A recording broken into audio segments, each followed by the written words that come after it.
كيتان نامي أعمال بدس الراس والبقري فأما من أوتي كتابه بيمينه فيقول ها أمقرأ كتابي خو بدس خود نية أقر لدنيا تطبيق نكردبو خو ناتواني بدس الراس والبقري خو بدس خود نية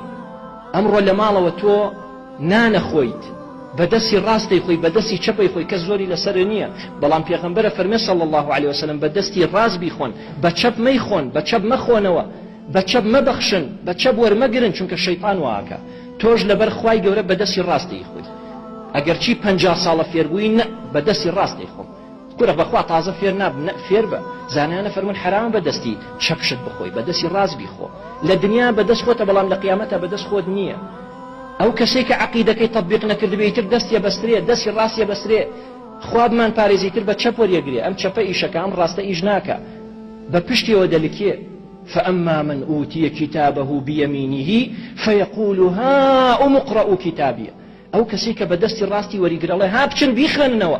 تخوا ببينن إني ظننت أني ملاق حسابي يعني إني أيقنت نبقو ما نمهبو يعني اعتقدت يعني بيرو باوري الراستقينم دام زرابو أمزاني كأقم بم روجا أمزاني كأقم بم قيامته بو إيما أمرو هموي أناليني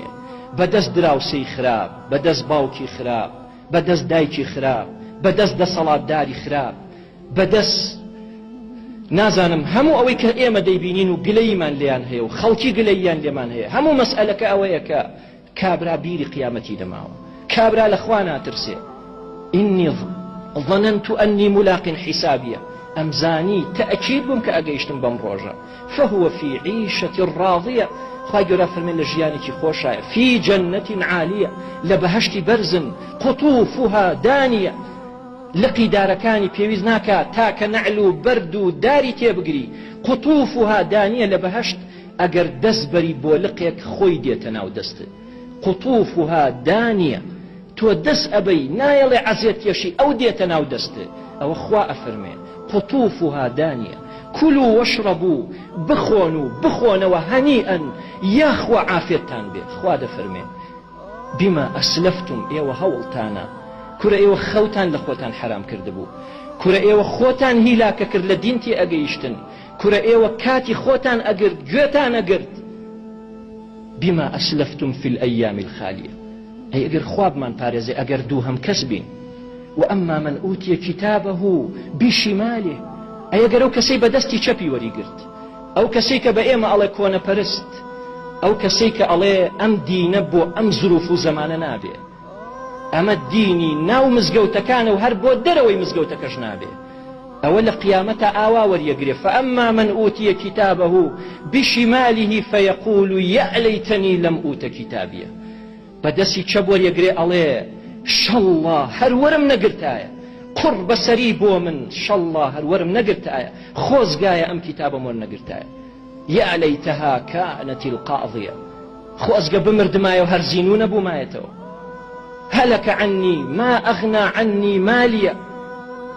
امهم سروة تمهبو كوم كردوا بحرام امهم وانبجيش وصودي بينا قيانم هلك عني سلطانية دا صلاة كم قري كرب سرماو بهيلاجيا بردم هلك عني سلطانية خواهي قرأ فرمي خذوه بيبا ماي ملائكة كان بيبا فغلوه بيبسنوا كوتو زنجيري كان ثم الجحيم صلوه باشان بيخننا وجهنم إنه كان لا يؤمن بالله العظيم أو باوري بوخوايا نأهينا كتشن قوري أمرو مسلمان لقلنا مسلمان داني شيء حرب بالدنيا باسا كان نالي كورا لخوا بترسا كورا اتق الله اصلا نالي بيري خواينا خاتو چكا همي بو الدنيا هولا مسلمان كان امرو همي دا صلاة كان همي بو الدنيا ابينن كاميان باسيام قيامة اكن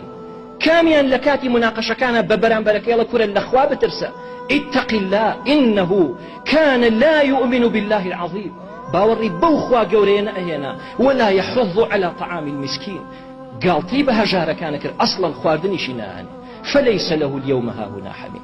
دا أمره بتشيجو بيخو هتايا ببي مردن بمليونان ملياران بليونان صال ببي مردن بخو لو كي مجرعة زخاوة